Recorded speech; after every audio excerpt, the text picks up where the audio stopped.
سندھ کے میدانی علاقوں میں دھند، ٹھٹھا اور گردنواں میں دھند کا راج حد نگاہ صفر تک آ گئی۔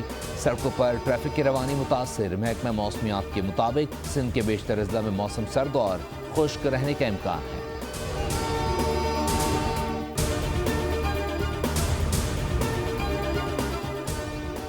امریکہ کے اعلیٰ سطح سرمایہ کار وفد کے 2 روزہ دورے پر پاکستان آمد۔ پاکستان اور امریکہ کے درمیان انویسٹمنٹ کے کئی معاہدوں پر بھی دستخط کیے گئے۔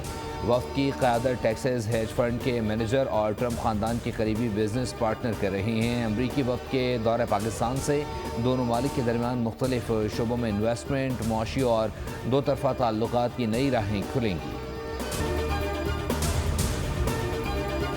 مذاکرات نہیں، اب دیں گے احتجاج کی کال۔ تحریک انصاف اور جے یو آئی میں پھر رابطے بحال۔ پی ٹی آئی قیادت کی مولانا فضل الرحمان سے ملاقات۔ حکومت مخالف گرینڈ الائنس میں شمولیت کی دعوت۔ دونوں جماعتوں کے درمیان کمیٹی بھی تشکیل۔ کامران مرتضیٰ اور اسد قیصر ممبر منتخب۔ سینیٹر کامران مرتضیٰ میڈیا سے گفتگو میں بولے، پی ٹی آئی نے مذاکرات کے بارے میں مولانا کو آگاہ کیا، ملاقاتوں کا تسلسل جاری رہے گا۔